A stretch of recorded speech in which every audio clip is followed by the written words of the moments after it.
The following is a presentation of the High Spot Podcast.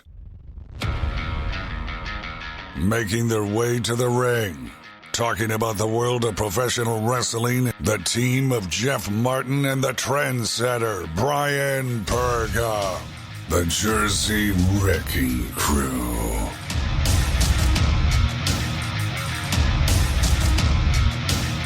What is going on, guys? You are listening to the HSP SmackDown review. I am Jeff Martin alongside my tag team partner, the trendsetter Brian Berger, and we're back here another week on the WWE Unofficial Podcast. Follow us on all our social media at High Spot Podcast, on Bodyslam.net, and on the Shining Wizards Network.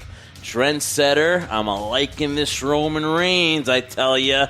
So let's talk about it. But man, Trendsetter, if I sound a little bit emotional, it's because before you decided to, go live with this thing and record the show, you had to go and YouTube Mr. Rogers. And we were watching this before, so if I sound like a little choked up, it's because I don't know what caused me to put that on my heartstrings. And the world needs more of a Mr. Rogers.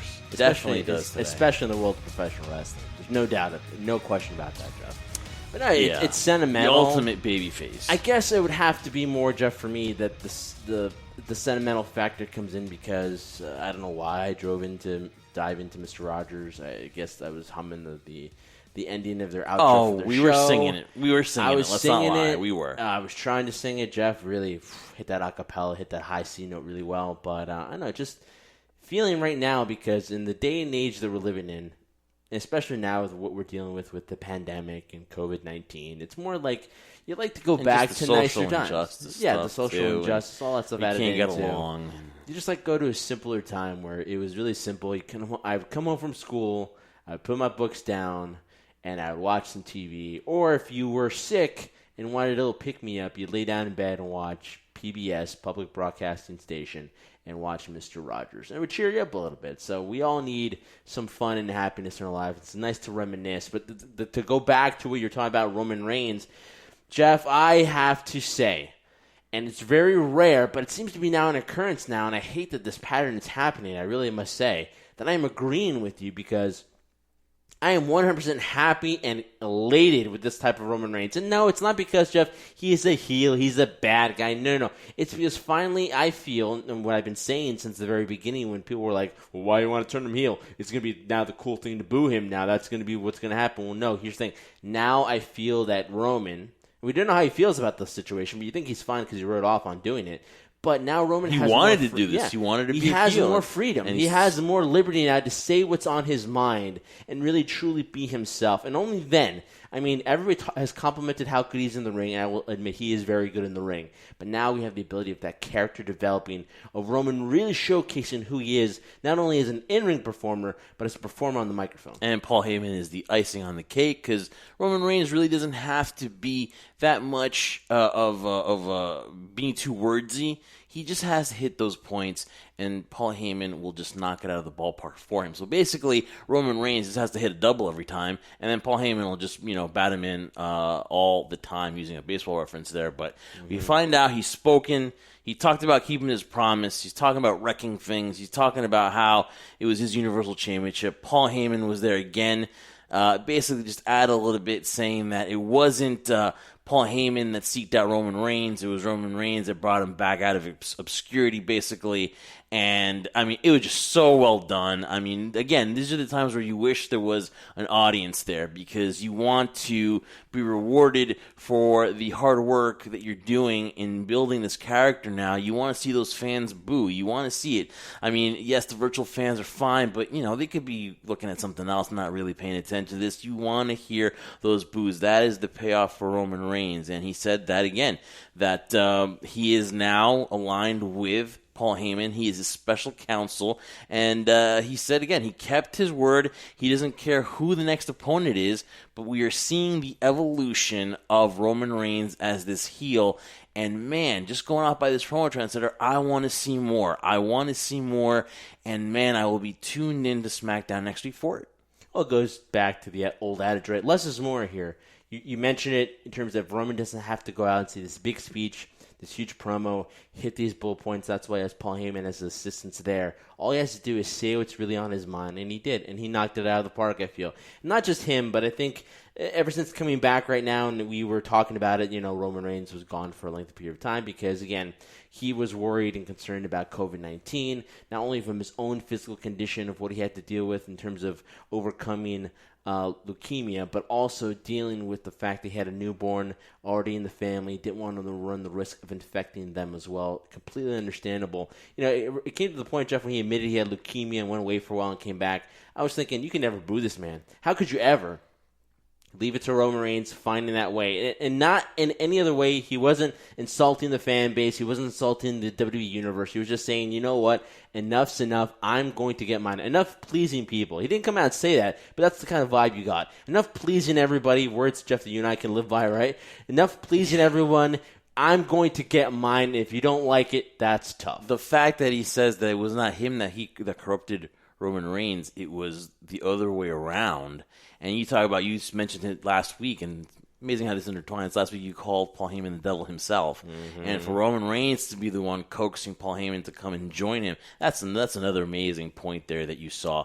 And of course, they were going to announce that you're going to get Sheamus, King Corbin, Big E, and Matt Riddle. They're going to compete in a number one contenders fatal four-way. Roman Reigns don't care. Roman Reigns there is just to wreck everything. You saw his brand new shirt, obviously. He's a bad guy, but he'll be definitely pushing that merch. And the thing is, I just don't want it to be cool, though.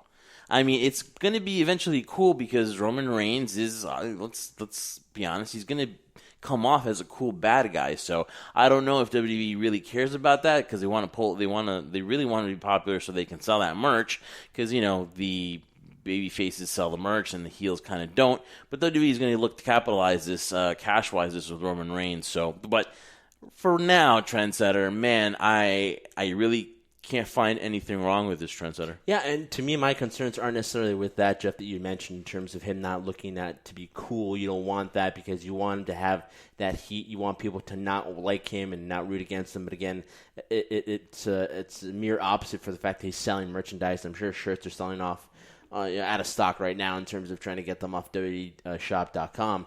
But the thing is, this is similar in the feeling that I have now towards Roman Reigns and looking at what he's doing early on. We have yet to see, and I'm looking forward now to seeing what he has in store for, is it Clash or Night of Champions? Clash of Champions. I keep thinking Night of Champions, old WCW reference there, I guess. I'm sorry. I'm old. So Clash you know what, Champions, though? You know what, though? It could be not. I think it's the Clash. I think you're right. It is the Clash of Champions. But I keep thinking Night of Champions and WCW because that's what they did. Mm-hmm. But this one was similar to when he first came to the main roster, Roman Reigns with the Shield. He was this bad dude that could really wreck you, hence the shirt. But he was kind of cool in the way he did it, in the manner in which he did. Still, you hated him. You wanted him to lose, but still, you kind of like, man, and as much as I hate this guy, he's kind of a badass, kind of like that, type of mentality. So I think he's really just now finally... Clash of Champions. Clash of Champions. He's really just revisiting what he once was when he came into the WWE with the Shield. And then, Trendsetter, we get that inkling of what's going to happen, kind of some foreshadowing, because Jey Uso is looking for Roman Reigns to congratulate him about his victory, winning the Universal Heavyweight Championship, as Roman Reigns really specified the Universal Heavyweight Championship. Mm-hmm. And Jey Uso tried reaching out to him, and he was nowhere to be found. So now now Roman Reigns is big time in his cousins, right? Yeah. You're seeing that forming, and basically, this is Jey Uso. Jimmy is, of course, has the knee injury, I believe. So Jey Uso has been looking for Roman Reigns, and Roman Reigns has just been busy, and he's got to go. I mean, this is perfect foreshadowing to what's going to happen, and you think going the family route is a good way to just enhance Roman Reigns' heel turn? Well, yeah, I think so. I think it's going to work out tremendously. I'm sure people will be like, well, what's the point of this? I want to see The Fiend. I want to see Braun Strowman again. But involving the family makes it more personal. And also showcase another side of Roman, which you haven't seen initially when he first came to the main roster as part of the Shield, as a quote-unquote bad guy, was how demented can he go in terms of, it's all fine and dandy when you want to win a championship, you're going to go through everybody, but are you willing to go through family? Are you willing to go through the people who are dearest to you to maintain what you have? And I think that's what we're going to see theoretically in the sense of if that does happen, that does occur, which we talked about in terms of that main event match. If that's the case, man, it's going to make Roman Reigns even more, give him more heat. It's going to make him more heartless, more cold than he's ever been before. So here we kind of like to maybe either go per match or go by most important thing. To me, Roman Reigns, the evolution of his character is to me number one, but 1A has got to be trendsetter. That we talked about this for months. We talked about it for years, for centuries, for decades. Goodness, when was it going to happen? When were we going to see the dissension between Bayley and Sasha Banks? We had to wait no more, Trendsetter. It happened on SmackDown, and did Bayley put a beat down on Sasha Banks after their loss to Shayna Baszler and Nia Jax, trying to get those titles back? And I think Bayley just had enough of the losing, and Sasha had been not.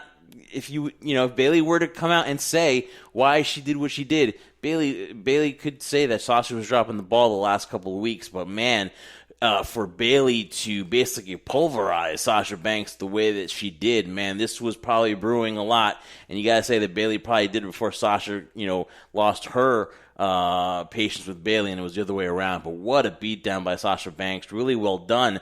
I just wonder the timing of it. We're seeing it now. And we are we're in August. So, Clash of Champions. Could we see Sasha Banks and Bayley? Is it an ideal situation? You never can have an ideal situation with this COVID, man. I mean, you really have to, you want to push it for WrestleMania. You want to push it for maybe Royal Rumble to start the WrestleMania season, or maybe even Survivor Series, the way you think, Trendsetter, that kicks off the WrestleMania season. But, man, I mean, we were thinking it's going to be a slow build. Oh, they're going into WrestleMania. Oh, they don't have to do it now. They were, kicking butt as a team. And then you watch tonight, and it finally happened. Mm-hmm. It finally happened. Bayley had enough of Sasha, and, man, what a beatdown that was. A lot to dive into there, Jeff. And what I'll dive into from what you just said, which was a mouthful, and you kind of hit a lot of good points there, so it's really nothing for me to add. But the thing is, you said, it finally happened.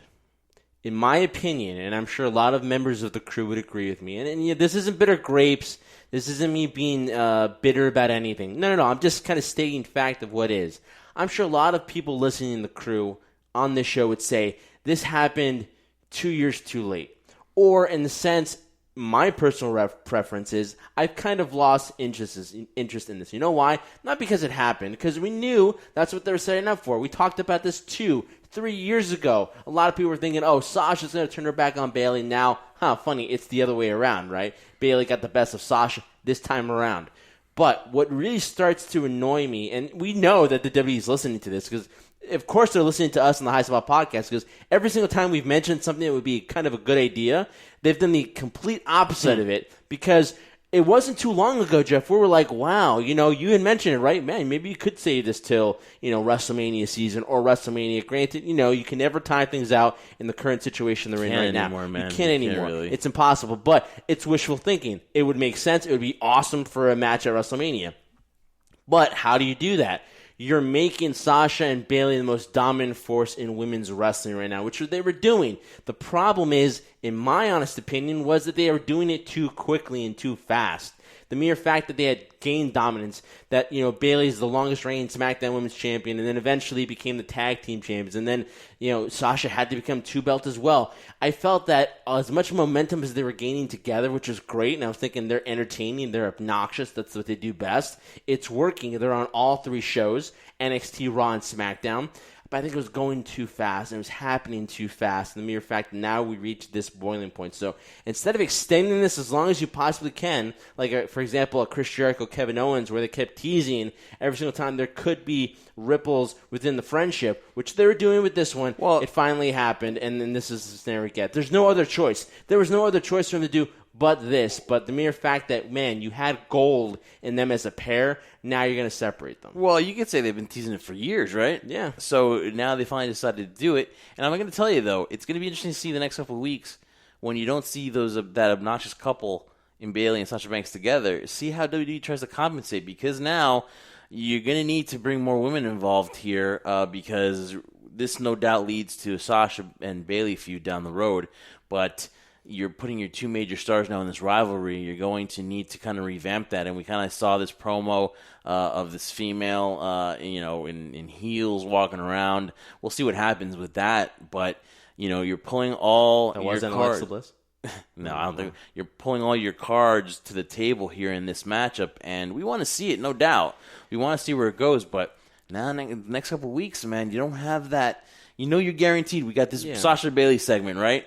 Mm-hmm. But now you won't have it anymore because obviously she's going to sell the injury, and Bayley's going to have to be on her own and really probably push this rivalry. So they're going to feel it for a couple of weeks. They're going to feel it for a couple of weeks, and to me, the thing would be, not to have Sasha on TV for a while. Mm-hmm. Keep her off for a week or two, even 3, maybe, who knows, the month. I know people who are Sasha Banks fans, so that's a little too far stretch, but that would just sell the beating even more at the hands of Bayley. But here's where I'm kind of causing myself a little head scratch in my mind, Jeff. It's that, prior to it, we were seeing when Bayley was the babyface, and this happened, I believe, at Hell in a Cell. Not Hell in a Cell, Elimination Chamber a couple years ago. Yeah, when they won the titles were on the line. Titles on the line, so now Sasha's beating up Bayley, and Bayley can't cause harm on anybody. Now what she did at SmackDown, she's completely over that now. Not an issue for her, not a problem. But can we really see Sasha now turn that way and not become a face? I don't like her as a face. We've what are you we've gonna talked do? about this several times, right? With certain individuals, they just fit well in certain positions. And Sasha, to me, has never been that type of personality. She's made it perfectly known too that she doesn't like. She's not a people person. She likes her privacy. So what better ways than to be a heel? So it's going to be interesting to see, will the fans turn over on her side? I'm sure they will, a certain extent, but it won't have the same feeling as if, after everything she said and she came back after a long period of time, was she with the audience? Now she's against it. Now they're kind of flip-flopping her back and forth. So in this case, it's like, well, guys, you have no choice now. She got beat up. You have no choice but to cheer her now. I don't know if the audience will be that committed to want to do that right off the bat. As far as Nia and Shayna Baszler go, which they retain the tag team titles, to me, they're dominant. They're going to be champions for a long time because you really haven't you've broken up Peyton Royce and Billy Kay, right? The Iconics. You split them up. You've got the next contenders now being Liv Morgan and Ruby Riott. We'll leave that to the Raw side and how that happens as well. So, but they're I don't want to leave Liv Morgan down there. I want her. Well, to side. Listen, but let that be Raw's problem because we got the tag team titles now will be mostly fought on Raw for the time being, and I see them being dominating. Yeah, no, I agree, dominating. But this is the same thing we talked about when we speak about AEW in terms of their women's roster. There's depth. The WWE has a lot of depth, but they don't have anything to do with them because nobody has their individual storylines. It's either for the title or not, and there are not that many well-established tag teams. You had mentioned the Iconics that split up now. There are not that many tag teams to work with Shayna and Nia Jax. So, if you like this tag team, great. If you don't, and getting used to it because, like Jeff said, they're going to be champions for a while. Big E gets his opportunity. So last week we were talking about it was going to be a slow build. I kind of brought it up saying how you're not going to get that instant gratification of Big E winning that championship right away. But they put him in this fatal 4-way. And then the rumor going around backstage is that Xavier Woods is there and supposedly Big E goes to greet him. But it's basically Sheamus who attacks him in the parking lot and puts puts him through glass and and basically Big E's taken to a local medical facility, and that's that. The Big E's opportunity is gone. So it's going to set up a feud with Sheamus for the time being, and it's going to continue to be a slow build because you really want to make sure that if Big E is going to be in a big fight with a Roman Reigns down the road, he's going to have a little bit more seasoning with Sheamus and maybe another one before we see that event. I probably would see that maybe built up for Royal Rumble, most likely a Roman Reigns and Big E. And if you think Roman Reigns is losing that title anytime soon, I've got a bridge to sell you. So, right? Don't you see this being a lengthy title reign for Roman Reigns and maybe Big E probably seeing a opportunity at that title somewhere down the Royal Rumble?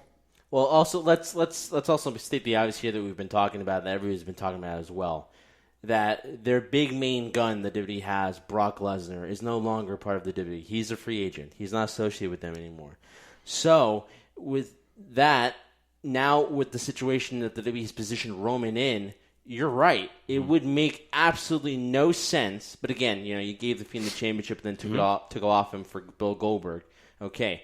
Now you have a situation, put the title back on the Fiend, immediately took it off him, and now have Roman in that position. This is completely written, storybook-wise, whatever you want to say, written for Roman Reigns to have a lengthy title reign.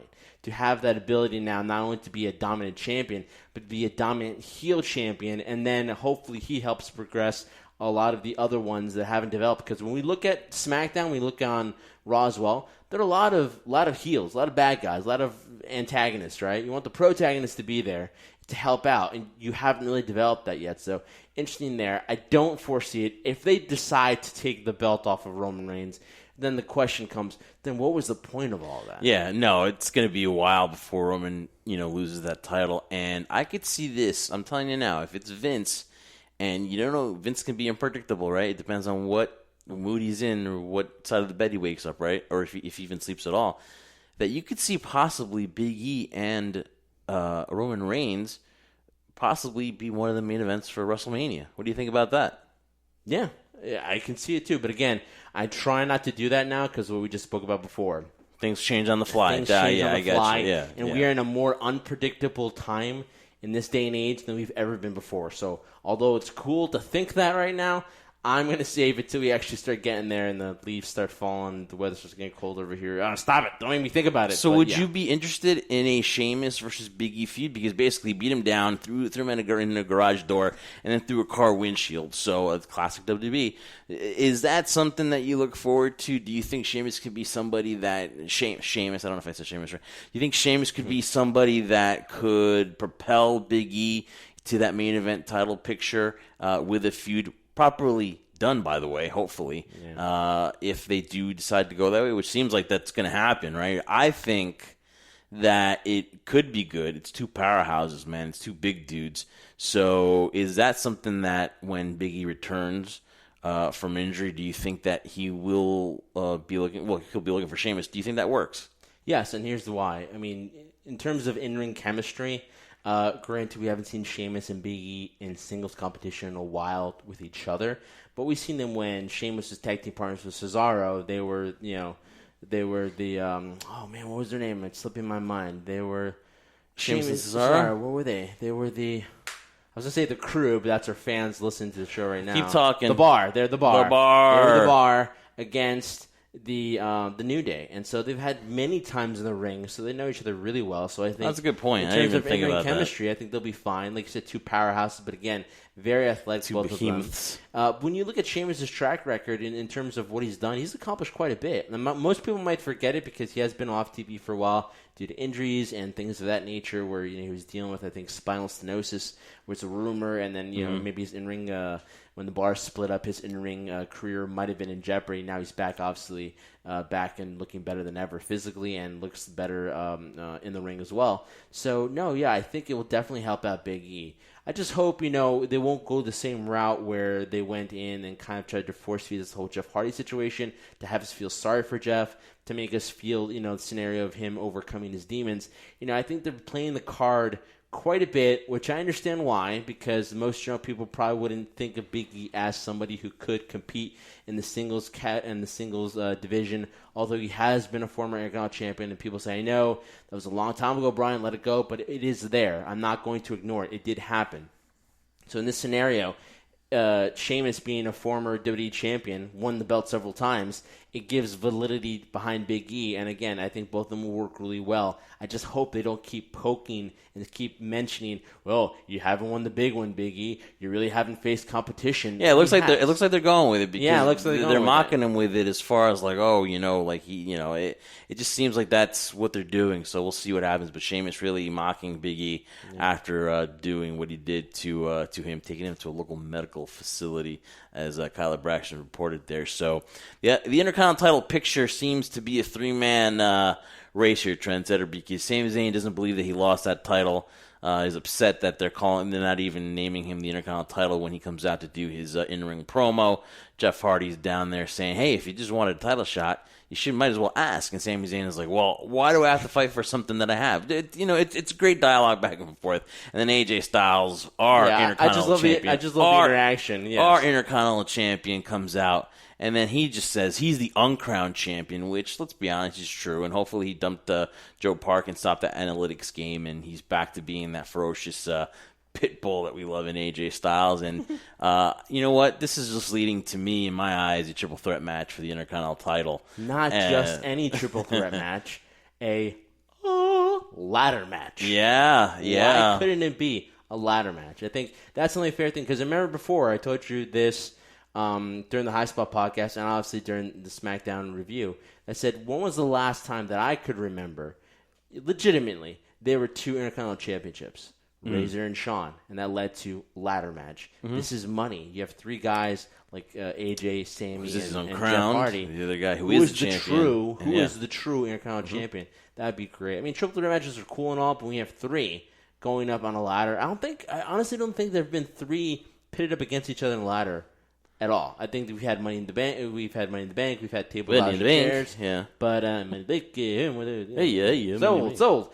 But never something like this. So that would definitely be unique, and both guys would pull it off. But Sami does need a haircut first. He needs a haircut. Do you remember? And this is dating myself, but do you remember when in Pee-wee's Big Adventure?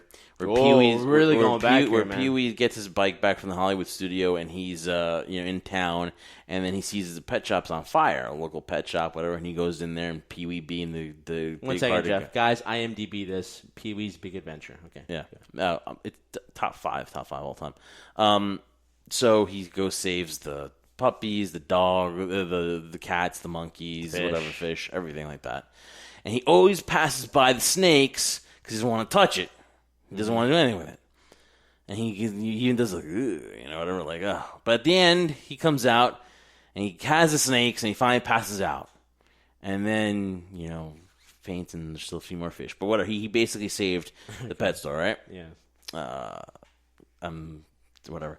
This is how I feel. This is how I feel with the whole Miz Morrison Heavy Machinery feud here. Because I know I have to talk about it, and I don't. And I'm talking about everything else that I can here because it's valid and it's more important than what I'm about to talk about.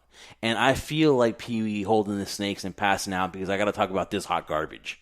And what I'm talking about, Trendsetter, is the absolute buffoonery of the creative team to make The Miz and Morrison seem like a couple of, like Bill and Ted or something like that, or just these idiots. And they're much more than that. You're talking about a guy who headlined WrestleMania. And you're talking about another guy who was a huge free agent who, well, maybe his fault is becoming the Impact champion. I don't know, but this is a legitimate guy in John Morrison who should be doing way more than this, than stealing a lunchbox, thinking that it's the Money in the Bank contract, and then trying to eat the sandwich where he finds the briefcase because Otis outsmarted both of them. Does this frustrate you to the levels that it does me? Because you seem very calm about this. You seem like this is a disgrace. This is an absolute travesty. And you know what the funny thing is? I fell asleep to JR, his podcast, Grillin' JR, where they talked about the hardcore title. And this is kind of what's the 24/7 championship. I'm going on a tangent here because I'm going everywhere. Yeah. Because they said once 5 or 6 guys win it in one night, it kind of loses validity. Once you try to go comedy, it really becomes dumb. And this is, without a doubt, absolutely dumb. It's like we're doing something here with The Miz and Morrison. It could be so much more. This is an out-and-out travesty, Trendsetter, of what is happening to The Miz and Morrison. I mean, watch the damn show today and tell me they're doing so many things good, but this is without a doubt a joke. And if Morrison and The Miz are happy about this, fine. And I care too much, right? What's the thing? We care too much. We care more about it than these guys do. They're probably in on it. They're probably adding their creativity, whatever like that. But this is an out-and-out joke, and this is something that I don't like. Well, I mean, nothing more can add to that. I mean, you're saying I'm being calm. Well, I'm being calm in the scenario. What's the point of me losing my lid? I mean, you've already done it yourself. on a scenario like this. I remember seeing the segment with you too. The whole scenario that he switched it. The briefcase did not have the contract. He put it in his watching lunch Warner box, Brothers. and then we have the lunch, all of Otis's lunch in the briefcase, and Morrison trying to eat the sandwich and Miz saying, "Don't do that."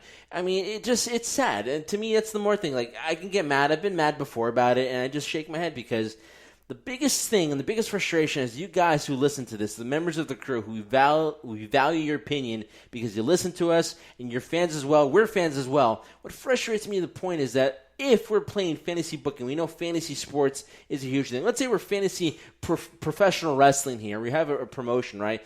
My goodness, the talent of a guy like John Morrison, and also The Miz too, but again, I'm excluding Morrison specifically because, as Jeff mentioned before, he was one of the hottest free agents out there, and the WWE signed him. So what do? They basically bring him back, and they bring him in the same scenario he was when he left. So what makes me scratch my head and basically want to bang my head on the wall, figuratively, not literally, is basically the fact that you have this much talent on this roster. Jeff, whether they're talking AEW, or we're talking New Japan, Ring of Honor, Impact, all of them combined, as much as we love New Japan, right, and AEW and what they're doing, you can combine all their rosters together.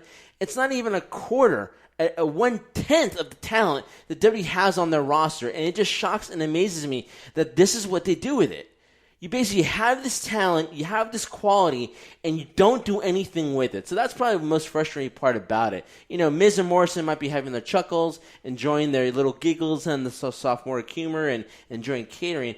But it just frustrates me because not only just is John Morrison, but this is a perfect example, Jeff, that we've talked about countless times in the High Spot podcast. How can you have this much talent coming in from NXT you've signed to go through the NXT system for some weird reason to build up that brand, which you don't use to the full extent, to put them on the main roster, and then you basically give them some momentum, and then if you're Vince McMahon or whoever is creative, you shoot them back down to the bottom again.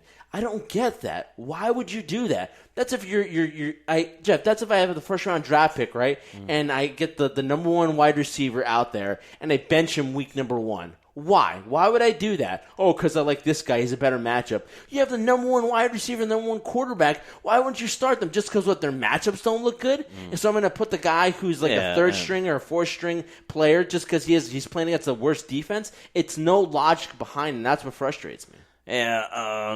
Yeah, definitely it's frustrating, and we're gonna ribbon on that one because it's not even worth our frustrations, Trendsetter. We get Firefly Funhouse, which is the beaten to death now. We get it every week, it seems, and teasing a new member. Someone will debut next week. Will it be Alexa Bliss? And then we see Alexa Bliss asking Nikki Cross for forgiveness. You had a little theory that if you want to share here, and you can talk about this before we do into that, we got to have a little moment of bliss here as we appreciate the lovely, and I love those pigtails. I love it. Huge fan. But let's take a moment now here on the unofficial WWE podcast, the HSP SmackDown review with Jeff Martin, the Trendsetter. Let's take our time to appreciate the one and only Alexa Bliss. Yeah. That was all right. Oof. Yeah, my theory was this, though, although we had a segment prior to that where Bray Wyatt was doing his Firefly Funhouse. If I could say that 3 times fast, I would fail miserably. I'm not going to. Okay. Don't worry about that. I'm not stupid. You would think that he has a special guest coming on the show next week, possibly. And now we've had the scenario where Alexa Bliss has had this experience with The Fiend several times in the ring, and now it seems like she is now drawn towards The Fiend for whatever reason that might be. Her hair's being braided and all these little signs showcasing that she's leaning more towards the dark side, or whatever you want to call it. And Nikki Cross, who I called her hypocrite because she's the one who left her best friend in there. Hypocrite. She is. Well, it is. Call it what it is. Hypocrisy. Where there's smoke, there's fire, Jeff, right? In this case, hypocrisy, thy name be Nikki Cross. And, you leave your best friend out there. You're so obsessed with the title. You forget about her. She goes through this experience, and now you're concerned. But what's becoming, at least in my mind, thinking how nice of a swerve this would be. Because prior to Nikki Cross being so cute and nice and a comedic act in a certain way with Alexa Bliss, she was part of, a stable where, Insanity, where she was insane. She was screaming and yelling, never could put 2 sentences together, and we love that about her because she was unpredictable. What fits better, an Alexa Bliss with The Fiend or a Nikki Cross with The Fiend? Yeah. That's what I threw out there. I was like, that'd be pretty fun, considering we're thinking around. Alexa's going to go there, but now Nikki goes there because she's more familiar with that type of mentality than Alexa Bliss is. Yeah, it's going to be interesting next week to see what happens. We saw the little bunny rabbit there that always appears on the Firefly Funhouse, kind of like in between Alexa and Nikki, so that kind of throws you off thinking, who's he going to be. But definitely Nikki Cross looks like the one, like she's a little freaked out about Alexa Bliss's turn here. So we will wait and see till next week. And then basically you're looking around. Adam Pearce now, who's become a character on SmackDown, he's looking around to fill the spot left by Big E. And then Paul Heyman takes him to the side and says, okay, let me get a chance to talk to you. And I guess they pulled some strings. Jey Uso is very appreciative that Roman Reigns was able to basically talk them into putting Jey Uso in this match. It was kind of a little surprising that Jey Uso was going to be in the match because you see Corbin, you see Riddle, and Sheamus, and then Jey Uso just really, just out of the blue. But we get it. We know what's going on here. And then Jey Uso pulls off the upset beating, pinning Matt Riddle. So my only issue is, man, really? You're pinning Matt Riddle? I guess they were thinking Baron Corbin can't take another loss. Sheamus has been losing a lot. So, hey, here's a perfect example where they messed themselves up here, and let's pin Matt freaking Riddle, who basically has been, hurts him. Who's been pushing him, and Jey Uso just comes out of the blue and then gets the pin over Matt Riddle. I don't think it hurts him, though. It's a fatal four-way. He was in a predicament that he couldn't get out of, and that's what happened. So okay. I don't think it hurts Matt Riddle's momentum. But Jey Uso now is the number one contender, and on September 27th, it's going to be Clash of Champions, Jey Uso challenging his cousin Roman Reigns for the Universal Heavyweight Championship. We know what this is, Trendsetter. This is just building that heat on Roman Reigns. He might even beat him down next week. We saw that it's not Roman Reigns' yard anymore, it's his island. And now Jey Uso is basically said that Roman Reigns is going to enter the Uso Penitentiary. So now Jey Uso is basically fighting for family pride, and Roman Reigns is going to make this personal, and he's going to do what we all know he's going to do. He's going to turn his back on fam. 100, believe that. He's going to turn his back on family, and he's going to annihilate Jey Uso. I like it. It's interesting. I'm glad for Jey Uso. Let's give him, while Jey Uso is away, let's put him up in the main spot here. But this is definitely going to be a beat-down annihilation and it has Roman Reigns written all over it. It does. You said, it's going to get personal. It already is personal, No. Jeff. Family's involved, like you said, and the ability of now, a classic line I like to use from the W Hall of Famer, no longer with us, Ultimate Warrior, where he was talking to Ted DiBiase for Saturday Night's Main Event. What is the World Wrestling Federation title really worth to you? What is the Universal Heavyweight title really worth to you now, Roman Reigns? Are you willing to take down family for that? And we'll get our answer at Clash. I mean, it's going to happen. We know it's the going answer. to happen. We know what the answer is, obviously, too. But it's going to show, like I said, another side of Roman that we have not seen. When he first started off, he was this cool, bad guy, badass type of mentality. Cool. But now it's going to be more of not just that same type of effort and the same type of mentality, but it's going to be added on the cold heartlessness. He has no heart anymore. He's this caring guy that loved everybody and was always to do the right thing. Now it's all about him. That's the only thing that matters. Family doesn't exist. His only family is his counsel, Paul Heyman, and that WWE Universal Heavyweight title. That's it. Yep. And you've been listening to the HSP SmackDown review here. Great to be with you every end of the week to talk about Friday Night SmackDown. And you can find us on all our social media at High Spot Podcast, on bodyslam.net, on the Shining Wizards Network. And again, follow us on all our social media, man. Twitter, Instagram.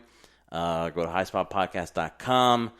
Everywhere you can find what we're up to, the Jersey Wrecking Crew. Again, talk to us, man. Communicate via Twitter, via Instagram, whatever. Give us your thoughts. Did you like SmackDown? Do you like where Roman Reigns is going? We get good feedback a lot by our fans. We want to hear more from you guys, and let us know. And before we wrap up, Trendsetter, I guess I can, I just want to talk to you because it's current. So AOP gets released. And just my brief thoughts on that is, listen, they were too injury prone. and there's just no direction. Listen, I'm going to tell you this right now, and there's been a lot of bad factions or stables. That Seth Rollins stable has got to be, without a doubt, one of the worst stables of all freaking time. It's got to be the most. It's probably the stupidest angle. It's probably the worst. I mean, listen, Seth Rollins is trying to make chicken salad with chicken you know what, and it just never worked, and it's unfortunate. And I think the AOP is a team that definitely, whichever one has the broken triceps or the biceps, I think somebody in AEW should come call them, because I think they have a lot of potential, and that would be a great addition to that tag team division in AEW. But that's just my thought. Too injury prone. Yeah. Seth Rollins, without it, has probably the worst faction in the last 20 years. It was putrid and ridiculous. Separate from the Shield, obviously. Yeah, no, yeah. Well, he was part of that faction. I'm talking his faction. His this disgrace of a program that he's doing here. His disciples, basically. Yeah, his disciples. What a joke. But just your thoughts on AOP being released. Really clean and simple here. Just wasted talent, basically, on both ends. In terms of the direction that they were given, I mean, you couldn't see. I couldn't remember the last time I saw a team. Well, no, I stand corrected. There were a lot of teams that came out of NXT that had a lot of momentum going for them, and you were like, wow, the WWE is now going to have a really good, strong tag team division. What was the name of the group? Victor and Connor. They were like the Ascension. The Ascension. This is basically, it's sad when the Ascension had a better career than the AOP did. They did, and they had long-lasting career because they were able to stay healthy and not have to deal with unfortunate injuries. And then with them, they have a lot of untapped potential. But here's the thing: you're saying they should sign with AEW, and AEW should give them a look. I don't know right now, because you know what? They have a lot to prove. They have one thing to prove is, can they both remain together, healthy, and can they continually put out good quality out there? I'm not talking about scientific 5-star matches, but can you work with other teams? And I think right now, not necessarily as a trip. If they want to stay together, that's the big question. You know what I would do? I don't think maybe a Ring of Honor, maybe an Impact, or even maybe a New Japan Pro Wrestling might be a better fit. What I would do is pair them with MJF, make them a stable with MJF, Wardlow, and the AOP with MJF. That is one freaking great faction right there. True. I mean, again, like I said, and I could see them with the going one-on-one with the Briscoes. Those would be tough fights right there in Ring of Honor. Impact, you already got the Good Brothers there. They've done that before. I don't think they've really worked with them. That could be a scenario. You could also look at, for example, New Japan. You know, those, part of the members of the Bullet Club there, the little tag team, Tungaloa and Tumbatunga. Yeah. That's an interesting fight right there in terms of the heavyweight titles and tag team championships. You heard it right here, though. That's my feeling. I think that they would be great in a faction with MJF, because what does the ultimate heel need? More big guys around him. So, hey, Trent, another great show, man. Guys, we appreciate you when we're in the wee hours of the night here giving you this show. So, hope you enjoy it. Again, we are at High Spot Podcast. Follow us on all social media there, the unofficial WWE podcast, and that's it for me, Trendsetter. That's all I got. That's it for him. He is the scoundrel, Jeff Martin. I want to see more Fred Rogers and Mr. I am Rogers, the Trendsetter, Brian Berger. We are, if you've forgotten, we're reminding you, we are the Jersey Wrecking Crew. Thank you guys so much for listening to this episode of the HSP SmackDown review. We appreciate you guys, and you guys mean a lot to us. Hope you enjoy your Labor Day weekend. Yes, enjoy happy Labor it. Day. Be safe, and remember, whether you're enjoying it on the beach, barbecue, popping up a bottle in the pool, whatever, remember, we do this for one reason and one reason only. We do this for you, the crew. Wash your hands. Happy Labor Day. Won't you be my neighbor too?